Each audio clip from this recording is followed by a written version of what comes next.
All right, so we're gonna watch this Scott video next, talking about how strong is the gen kick meta, because that was the runner-up to this video. And usually I don't do reacts to reacts.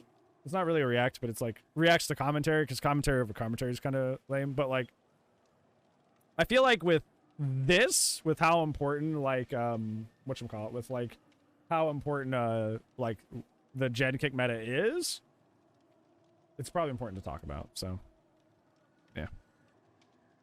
Hey guys, Scott here, and today I wanted to talk about a little bit of an experiment I kind of retroactively did by looking at past videos. I wanted to just kind of compare how strong the gen kick meta is compared to perks that slow down the game that are not gen kick perks. Basically, we're comparing like Call of Bran Eruption Overcharge to things like Deadlock, Jolt, Pain Resonance. And so what I did was check the past 2 weeks of my VODs on Twitch, where I've been using Call of Bran Eruption. I've been using that since, honestly, they buffed Eruption for a pretty long time. Yep. Those are my 2 slowdown perks. I'm running on basically every killer and playing in a very consistent way, so it's somewhat good data. I typically play, like, you know, Wraith or Wesker or Bubba or, you know... And besides Bubba, those are very, very good characters to run those perks on because they have the map mobility to enact the pressure. A lot of people will, like, try to, like, downplay the strength of, like over Bran Eruption because, like, they'll play, like, Huntress, right? Oh, they'll play, like, Myers, and they'll be like, wow, this isn't as good as I thought it was. It's like, well, yeah, because you don't have a movement option. So, like, you can't enact the effects of the perk. Whereas, like, you know, if you play somebody like, you know, Wraith and Wesker who can actually get around the map and kick gens and have, you know, the perks active, yeah, 100%. I have a selection of like 5 or 6 killers I typically rotate. So I compared that with the past week of me not using any gen kick perks, not kicking gens really at all. Now it's only 1 week compared to the past 2 weeks. So what I'm going to do is compare the results by multiplying the past week by 2 to extrapolate it for, you know, 2 weeks. It's not super scientific. Like I said, I didn't go into this trying to make a study. I just decided to go back and check and compare. But it does have a pretty good indication. So in the past 2 weeks, just using Call of Bran Eruption, using the whole gen kick meta, I had 2 escapes the entire time. Yeah. And that was for the entire 2-week period. Or I had 2 games in which people escaped. Wow. I'm not counting Hatch, by the way. That's really intense. I mean, like, they did all the gens and they actually got out the gate. So there were 2 games in 2 weeks. Now, the past week of me using the no gen kick perks, I had 4 escapes. Right. And if we multiply that by 2 to extrapolate it to 2 weeks, that's basically 8. So we had 2 escapes in 2 weeks with about what I thought. Using the whole gen kick meta, and 8 escapes without using it. And like I said, not a super scientific study. So like, he's probably going to go into this, but I'm going to give you my take first because this is a react video. is when you're using stuff like Pain Res, Deadlock, Dead Man's Switch, Corrupt, you are pressuring the whole map. Which your brain on the surface might hear that and you go like, wow, that sounds better. Which, you know, on the surface it is, because like if I'm using over Bran Eruption and I'm on, you know, say he's on Yamoka's, you know, he's on Sanctum of Wrath right now, and I'm using over Bran Eruption, I can only like really enact my pressure on like a certain set of like 3 or 4 gens, right, on one side of the map, right? They can do all the other gens on the other side of the map, and like I can't affect them. I can't pressure them. I would need somebody like Nurse, Blight, somebody with like a very high movement to be able to like whoop, get over there and do that. So like, and in theory, you know, Pain Res, Deadlock, you know, Dead Man's, Corrupt, these are better perks, right? Incorrect. Because what happens is if you do lock down 3 or 4 gens and they do those first 2 gens, now they got to come to your zone. Now they got to come into your playing field. And when they start doing that, that is like the most painful thing you have to fight through as Survivor. Because what ends up happening is you'll need to do 1 or 2 gens in order to split up your gens, right? There's always a point in a Survivor match where you're like, our gens are too close together, I gotta split them up a little bit more.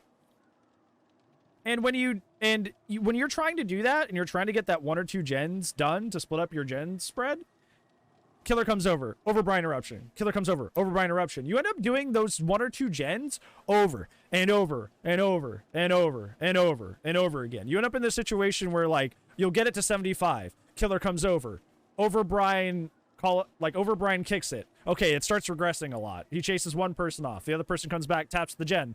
Okay, now we're gonna keep this going, right? We're going to fight this. And then eruption happens, and now it's regressing, and now you're just staring at the ceiling because in cap, doing nothing. So it gives them enough time to go over, hook the guy, come back, pressure the gen again, because, you know, you're in capped. You can't do anything. You can't tap the gen. You can't get back on the gen. You can't get in another gen. So you're just sitting there doing nothing. So it gives the killer quite literally enough time to, after they have downed with eruption, to pick them up, hook, and start their next chase by the time you're able to do something else. Before you're able to, like, do anything about the pressure that just enacted. So that gen stays regressing. So even if they completely undo the situation, they unhook, they reset, they come back, that gen's going to be at 0. It was at like 75%. Now it's going to be back to 0. And that's a gen you got to do to split up your gen spread. You got to do this or the other one, or else your gens are going to be all stuck together. You're going to be in a 3-gen at the end of the match, and that's not winnable. Especially with these perks. So you get on it, you start working on it again. You get it up to like 20, 30%. Killer knows you're there. Killer knows you're there, comes over, kicks it, over Bran, starts kicking in, going down. Eruption. Now it's back to 0. You end up doing the same gen like 3 or 4 times before you can actually get it done. And that is an absurd amount of time saved. An absurd amount of time saved. That's why I've always said with my whole chest that I think gen blocking over gen regression is so much more healthy for the game, because this is gen regression at its strongest. Gen blocking, like dead man's, like deadlock, it's more just like a timeout, right? It's just like, hey, chillax, right? Like, slow down a little bit, you know, let's actually play the game, ladies and gentlemen. But gen regression typically has not been an inherently negative thing until you've had the over Bran eruption meta, where like it's literally to its strongest form, where it's quite literally like you have to do the same gen 3 or 4 times to get through it. It's something. All killers are hacked, literally like all killers are hag. Like that hag situation where like she sets up one side of the map with all of her traps, and if you do all the gens on the outside and you come into her web, and then it's just hell for the rest of the match. You can do that with any killer now because of over Bran eruption. Everybody has that ability if you bring those perks, which is just like, that's, if you've been in that situation, it's nasty. It's not fun to face. It's very oppressive, very, very oppressive. But now you can do that with any character. It's something. Variables and stuff like that, but it does have a pretty strong correlation with the gen kick meta being significantly stronger than the non-gen kick perks. Yep. And I think that's pretty telling, because yeah, I do feel it. If anything, even if you think this data is somewhat inaccurate, which, I mean, let's be fair, it's not super well controlled. The most important part, I think, is as an experienced player, my feeling using the perks and how it differs. Using Call Out Bran Eruption, I felt pretty damn safe almost every game. Very, very low stress. It was yes, Lauren. It went from 80 seconds to 90. Using no gen kick perks, once the gens start getting done, it does become harder and more stressful, because if you have a 3-gen setup and you have Call Out Bran Eruption, you're not losing that game. You can drag out that game forever. Yep. But if you have things like Pain Resonance and Jolt and stuff like that, that requires you to actively go out and down people. And if you're in a bad section of a map with your 3-gen or something that has always been the problem with this. Like, there's no problem with these effects being as strong as they are, including like the eruption in cap stuff. It's just that it's literally just a kick. That's it. It's literally just a kick. That's all. It's not that the effects are the problem. It's because they're easily obtainable. Easily obtainable. That's the, like, you can have these effects, but like they have to be like not easily obtainable. Like just kicking a gen and that's it. Like why why wouldn't you run that, right? That's what a Toto says all the time. Why wouldn't you run that? If your dry kick went from its very, very small damage that it does now to suddenly just like, oh hey, it regresses at 200% more. Like why wouldn't you take that? It's for babies. It's Fisher Price's first gen Fisher Price's first gen pressure. It's Fisher Price's first gen pressure. I don't have to think. I don't have to learn how to like lock down a 3-gen. I don't have to learn how to pressure the map. I will just make my kicks, my dry kick, which is usually something that is incredibly weak and does nothing, suddenly worth 10 billion and call it a day, right? It's easy and it does a lot of damage. It's easy and it does a lot of damage. So why not? And like if you want to be in this zone, like remember I talk a lot about how I didn't like the palette validation. like a pallet validation I hated, right? Like, I hated pallet validation because it made camping pallets good, right? If you guys remember back in the day, if you did not play before pallet validation's patch went through, camping pallets used to be a 50-50. And it should be, right? Camping pallets should be a 50-50 because it's brainless. It takes zero effort, zero thought to camp a pallet. It should be either you get hit or you don't. It should be a risk. There should be a risk to doing something so brainless, something that does not require any input or any effort. It's not skillful, so it should have the chance of being punished. But when pallet validation went through, essentially camping pallets became free. Right? And most of you who play, who are relatively new to the game, don't even know a world where that doesn't exist. And honestly, maybe you're better for it, because it stresses me out still to this day. Essentially, you can just crouch by a pallet, and you almost always get the pallet stun. You almost never get hit by camping a pallet now, like nowadays. And it's ridiculous, and it feels like crap. Because you know that they're just playing super safe, and they're not doing anything even skillful to guarantee it, right?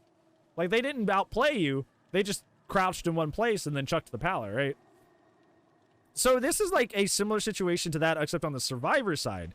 It's like walking up and kicking a gen is not skillful. It doesn't require any thought, but you're getting so much value out of it. So it's like, it just feels bad because like, did you really outplay me, or did you just bring the right perks? So it just feels bad. Becomes a lot harder and a lot more stressful, and that's where the difference in wins was, in my opinion. When you get down to that 3-gen setup, the gen cake meta is infinitely stronger than any other perk setup you can have, and that's probably why people find it so frustrating. That's why people absolutely. And it's not even the 3-gen. It's like what I explained earlier. Is when you're at 2 or 3 gens, like there are now in this game, and you realize, oh, hey, we need to do one of 2 options. We need to do like this gen or that gen to break up our 3-gen, to prevent from having a 3-gen. The killer can start doing that now. And it's not even the 3-gen situation. It's like, even when survivors are smart and realize that they got to do certain gens to avoid a 3-gen, that's getting punished too. Survivors are now being punished for making smart plays as well. If you know you got to do this gen or that gen to break up your 3-gen so you don't end up in a 3-gen situation, you can't even do that anymore. Because this meta is also really good at stopping that from happening. Because now you're just pressuring 2 gens, and that's all you got to worry about. And sometimes even 1, depending on how the gens spawned. Super easy. Super easy. Because they can make games go on forever and ever and ever. Whereas if you have the other perks, like I said, you know, Jolt and Pain Resonance and stuff like that, the killer's got to chase people, or his perks don't do anything. Yep. So I do believe that's healthier for the game. Yep. Because frankly, I shouldn't be losing 2 games in 2 weeks with a matchmaking system that works. Yes! Exactly! Why am I winning 95% of my games? Huh? I don't even use these perks. Why am I winning 95% of my games? That's not how matchmaking works. How come when I actually lose my games, it's because somebody just brought better perks and add-ons, and that's it? It's not because they outplayed me. What is this MMR? This is a completely different aside. This has nothing to do with the gen meta. This is me complaining about MMR in general. But why am I winning 95% of my games? Why does it not adjust? Why don't I get harder gamers? Why? And when I do get people who actually beat me, it's because they just all happen to stack on gen perks. This is literally the fate of our game right here. Like right here. This is the fate of our game right here. Why am I winning 95% of my games in my matches? Not even running the Overbrine meta? And when I finally do lose, it's just to a bunch of gen Andes. The MMR is not working. It's working, technically, but it's not doing its job as an MMR system. It's just not. Ridiculous. Doesn't matter how good I am. I shouldn't only be losing twice. Exactly. It is. This is a very hard pill for a lot of people to swallow, but you shouldn't be winning more than like 60% of your games if the matchmaking works. Yep. You just shouldn't be. That's how it's supposed to work to begin with. But people feel like if they lose 1 game in 10 matches, they're like, the game's imbalanced. I don't know why this community is so bad about that particular Rocky is rating me.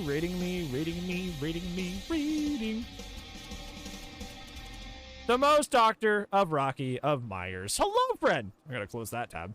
How are you? What's going on? They don't understand. You're supposed to lose pretty frequently, actually. Yes! Yes! So this is ridiculous. This is what I hate about this video game, like, a lot. is like, I really shouldn't be winning 90% of my games. That is ridiculous. I should not be winning 90% of my games. I just should not. And when I finally do lose, it's because of something extremely cheesy. Like, literally, like, why is that the only thing that beats me? Why? I'm not saying this in, like, a sense of, like, oh, I'm so good at the game, but I'm almost implying the opposite. I'm not that cracked at the game. I'm not as good as Scott is. It's like, yeah, the magical triple Kobe from that one match that was super sus. Yeah.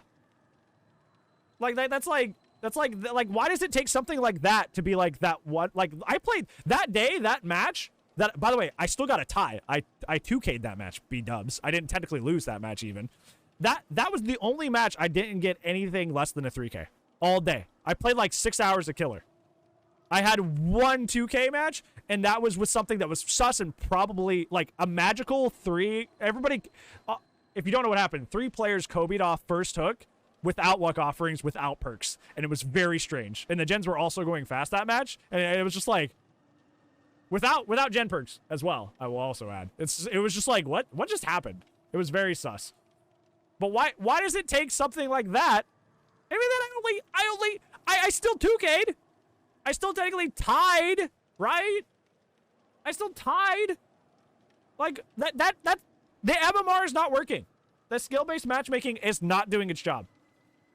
Trust me, I bet it's been a lot nicer to watch me win a lot. I bet you're probably like, wow, he's so good at this game. Yeah, Paula, thanks so much for the follow. I appreciate it. It's very, very sweet of you. Thank you. Hopefully your Tuesday's going well. Or Wednesday, depending on what time zone you're in. Yeah, it's like, I bet it's been nice to watch me win a lot. I bet that's been cool. But, like, I shouldn't be. I really shouldn't be. Hey, I'm here for YouTube. I love your videos. Yo, thanks, Fred. We're actually making one right now. We're doing our React Andy times. Yeah, the React videos we make, we're doing them right now. I do them every Tuesday. So we're doing one to a Scott video. So if you want to partake, you're more than welcome. Thank you for coming over. It's been a year plus? Yeah. The MMR's been out for a long time. The MMR has been out for a long time. A long time. So the fact that it's still in a position where, like, I can win 90% of my matches, there should not be a day I'm going with. I go days where I don't lose. I am straight up. I'm not doing that to brag. There are days I straight up don't lose all day. I don't lose a single match all day. There are days I go and I don't lose a single match. That should not be possible in an MMR system. That should not be possible in an MMR system. Like, at all. Like, literally, like, I don't know how that happens. How do I play a full day of killer and never lose? I don't understand. Yeah. It also takes away from the satisfaction of winning. It does. It really does. Like, there are some days on killer, I'm literally, like, I get bored by, like, the 3rd hour. And I think that what it comes down to, Toto, is, like I said earlier, like, what wins in this game is no longer, like, fun or skill. What wins in this game are super safe plays that aren't interactive, or I brought better perks. Like, it's super safe plays or better perks. That's what wins in this game for both sides. Better perks, safer plays. None of those which are exciting. So even those matches where you do lose, you're not having a good time either. Because, like, you didn't have good chases. Because chasing's not what wins the game anymore. Having gen perks does. Dropping the pallet early does. You know, like, this is, like, the game's in a lose-lose situation. Where, like, either your MMR's not working, and you're winning too much. And in that case, you're kind of, like, being lulled into a false sense of security of, like, oh, okay, well, I'm so good at this game, haha. And then, like if somebody can actually loop, it doesn't win them the game. If somebody can actually, like, you know, knows how to connect tiles, knows how to, like, bait windows and stuff like that, that person isn't winning the game. The person who's stakeout hyper focused with a green toolbox is winning the game. The person that brings a BNP is winning the game. That's what's winning the game. It's not the good plays. It's what you brought. Yeah, I have a 60% win rate in Siege. Remember Siege? I have a 60% win rate, I think, right now. And that's more normal. That's more normal. Because, you know, you win some, you lose some. That's how it works. The fact that I'm winning 90 to 95% of my games in DBD is a joke. And the fact that the only thing that beats me are super cheesy stuff that probably shouldn't be in the game anyway is also a joke. So. point of comparison was, yes, undoubtedly, at least in my opinion, the Gen Cake meta is infinitely stronger because of that whole area denial and drawing the game out feature that they have. Now, map control is one of the hardest skills to gain in Dead by Daylight, both as Survivor and Killer. More so in Survivor because solo queue. But like controlling the map as both Killer and Survivor, no matter what side you're on, is one of the hardest skills to have as Dead by Daylight. But with these perks, they kind of do it for you. They take out one of the more difficult to learn things in the game and just kind of boil it down to let the perks do it for you. And like I was saying, I think I was saying this Monday. I was actually saying this yesterday, wasn't I? One of the things I said is like when you start taking things that are supposed to be skillful and handing them into the hands of people who aren't, it alienates your player base. And it pisses them off. Like, no joke, it pisses them off.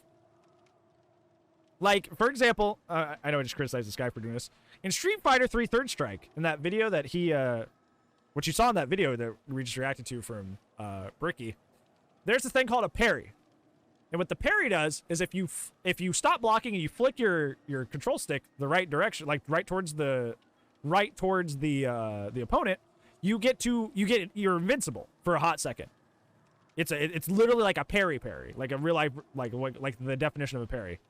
If you can flick your control stick towards your opponent instead of blocking, you can, for a split second, you can parry. And it's one of the most hype things to ever like happen to like fighting games because it was so hard to pull off and it was so like risky, right? Because so many people will get blown up for trying to attempt that stuff. Like it was super risky. So only good players could do it, but it was so hyped to watch in tournaments because you're like, oh my God, I can't believe he did it, right? Like it was a hype thing. In Street Fighter 5, they reintroduced the parry to certain characters. Certain characters had parries, but you know what? They were super easy. They had super long windows, and they weren't precise, and you could basically just kind of do them whenever. Certain characters, you just hit a button, and you just, and that was it, right? You hit the parry. Nobody cares about parries in Street Fighter 5. Nobody cares about parries in Street Fighter 5 because only certain characters had them, and they were super easy. When you made it easy, it took all the wind out of the sails, right? It made it boring. It was no longer, wow, I can't believe he did that hard and difficult thing, because, you know, they made it super accessible so anybody could do it. It wasn't special anymore. So now this skill in Dead by Daylight of map pressure and like that's why you don't see a lot of people play Plague, B-dubs. That's why you don't see a lot of people play Plague. Because like Plague is a very much map control killer. Like a lot of her green puke stuff is and having success with her 4Ks has to do with controlling the map really well. And that's hard. That's really difficult. That's really, really difficult. But yeah, like that's why this meta feels bad.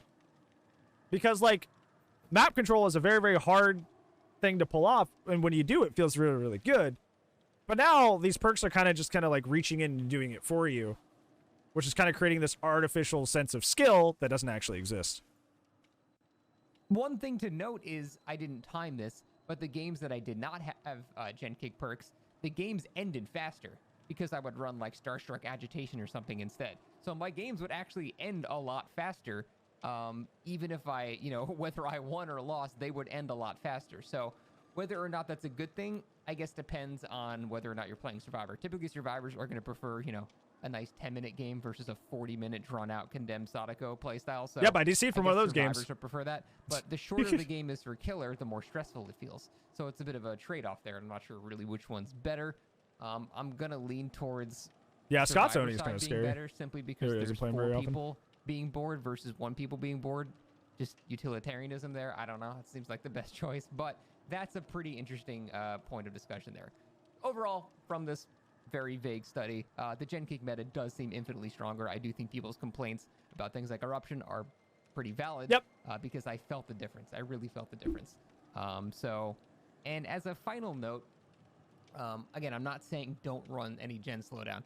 Winning without Gen slowdown sucks. It's really hard. Yep. And it's really hard. It's not because the people that you're going against are outplaying you because they're better. If you just get like Red Forest or something and you're a Myers and you have no slowdown, it doesn't matter how good you are. Yep. You don't have the time to even get places. Yep. And that's where I think having a slowdown perk or two is nice to help. That's why my M1 killer build is Jolt Pain Res.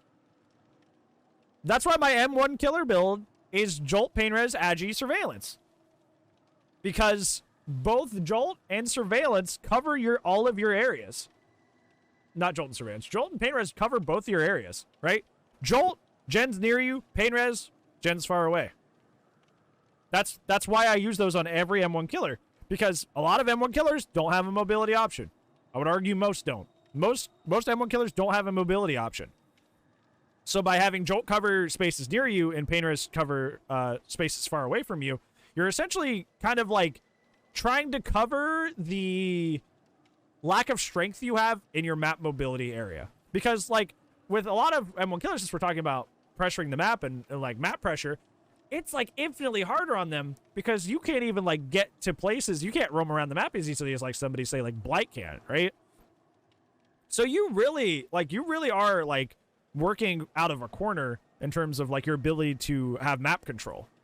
So having those two on helps kind of like reach out and pressure the map all around you instead of just what is immediately next to you, because that's where most M1 killers suffer. Remedy those situations. What's kind of cringe is like running 4 slowdowns every single game. It's to the point where it's not even good. Running 4 slowdowns, in my opinion, is not even strong. You have no information perks, you have no chase perks, you have nothing. That's why you see people lose. That's why you see people will run 4 slowdown and get 3 or 4 outed. And you're like, how? It's because, like, it's literally what I said. Okay. This is going to hurt a lot of people's feelings. This is going up on my YouTube. I know a lot of my YouTube people are killer mains. You're not good if you run 4 slowdown. You're not good if you run 4 slowdown. I would argue you are stunting your growth as a killer by running 4 slowdown. Because map knowledge,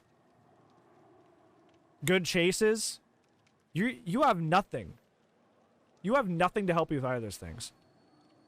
And if you only focus on running 4 slowdown, you better have good map knowledge. You better have good chases naturally. Because a lot of these like Painres and Jolt require you to get the down. That's why the Overbrine eruption meta is so frustrating, because they don't require you to get the down anymore. So somebody who's not even good at chase could get value. Like that Sadako game that I brought up earlier, that where she's trying to do the condemned stuff, she could never down me. You guys notice that? I spun her twice in like thin air. Like there wasn't even a pallet there. Like I spun her twice. Homie literally couldn't finish a chase if she wanted to. She had to keep focusing that Bill. That one Bill that couldn't figure out up from down, didn't know what planet he was on. She had to keep focusing Bill. Because she literally couldn't catch me in chase. But because she brought Overbrine Eruption, and she was doing the condemned stuff, didn't matter. That's why that stuff feels bad. She was god-awful in chase. Like, no offense to that player, she couldn't finish the chase to save her life. She was bad at chase. She sucked at the video game, but it didn't matter. It did not matter, and that feels bad. She was actually bad at the chase. She was teleporting all around the map and couldn't find anybody. She didn't know where anybody was. That's why she had to keep pressuring the Bill. Because she would teleport, like, to one gen across the map that nobody was on, to another gen on the map that nobody was on, and teleport back to where I was, try to chase me, fail, kick the gen, leave again. Like, she had no map knowledge. She didn't know what the hell was happening across the entire map, and she couldn't chase for shit. She was bad at the fucking video game. But it didn't matter, because she had Overbrine Eruption. We were at 4 gens when I DC'd out of that match. Because as long as she was just pressuring Bill and knocking me off the gen over and over, it really didn't matter. It really didn't matter. She was legitimately bad at the game. She sucked. But her perks carried her. And that feels bad.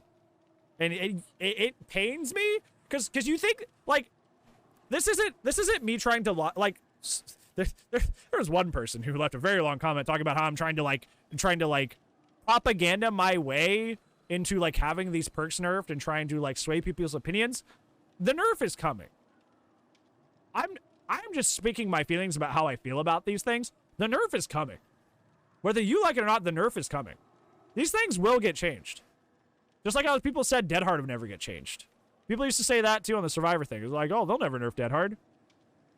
Took a while, but it did happen. It will happen. So either you can get on the train of, like, trying to, like, actually get good at chase and actually, like, get good map knowledge, good map control, Or you can have the nerf suddenly happen when it eventually does and just baby rage instead. Like this will come. This will happen. Are you prepared for it? If the answer is no, I'm just going to be a meta slave and like never actually learn how to play the video game, like you're going to be pissed. You're going to be upset. Because suddenly you don't have the ability to just kick a gen and call it a day. You can't just kick a gen and call it a day. You actually have to, like, pressure your map, and that's going to be hard for you. That's going to be very difficult for you. That, like we were talking about earlier, I win 90-95% of my matches. I run, like, 1 slowdown. 2 if I'm playing an M1 killer. That's, like, really bad. I can't remember, outside of a build request, the last time I ever unironically ran 3 slowdown. Or more. And I win 90-95% of my matches. It is not required. I promise. Literally, if you have good chase, if you have quick chases, and you have good map knowledge and map control, these things are never ever required. And I guarantee if I, like Scott, if I put these perks on consistently, I'd probably like lose like 1 match a week. Isn't that something? Isn't that something? So make sure you don't put the cart before the horse. Learn how to have, like I just put out a video on the day of recording on Tuesday about how to identify strong loops without even having to like have a chart on, you know, a long wall, short wall is this strong. A shack is this strong. Like, you got to know that stuff. Learn how to play the game first. Don't put the cart before the horse. Learn how to have quick chases. Learn how to have good map control. And I promise you, you can run almost anything you want. You can run almost anything you want and still get results. Because what you do when you make yourself a meta slave like this, when you're only want to run this stuff, is when the meta changes, you're going to be up a creek without a paddle. When they took out old Rune Undying, life didn't change for me. They took out old Pop Corrupt, life didn't change for me. Right? My win rate stayed the same. I switched off barbecue for surveillance in some perk builds. Life didn't really change for me. Why? Because I knew how to play the game. And I still know how to play the game. So even though a lot of people were shifting their builds, they're like, okay, Rune Undying's gone, time to do over Bran Eruption. And now what's gonna be next? Like, you know, it's like Deadlock Corrupt gonna be like super OP next patch? Or are they going to introduce, like, a new perk in the next, like, killer drop that's going to be super OP? You're going to be, like, enslaved to those perks for the rest of your gaming career in this game if you never learn how to play the game. You're never going to be able to run fun builds. You're never going to be run something different if you're only just, like, puppy dog falling around the meta. So, this is a word of caution. Please don't put the cart before the horse. Please learn how to play the game. Or else you will be enslaved to these perks forever. No matter what they change to be. Fuck it. If you want to have a super sweaty build, run Call of Bran Eruption, Overcharge, and then fucking Noed or something. Noed. It's like, people are so, like, they have it in their head that you got to run all the slowdowns in the game, not realizing that you would actually end chases faster and have more map control by downing people faster by having... What did I just say? I literally just said that. I almost verbatim said that. I literally almost verbatim said that. I literally almost verbatim said what he just said. Information or exposed perks or anything else in that slot. So, all you're doing is just making the game longer, more drawn out, and more painful for everybody involved. Fuck it, you could still run 3 slowdowns. Just run some other chase perk or information perk. I guarantee it'll be more effective for you. Other than that, that's the end of the video. Gen Cake meta, undoubtedly stronger than not. That's it. Yep. I don't know what else to say there. I feel like we got everything out of our system. Right? I feel like we got everything out of our system. I feel like we got everything out. Yep. Just yeah. You guys got anything, Dad? That was vindicating. Sometimes Scott says some off the wall stuff, but that was pretty vindicating. That was good.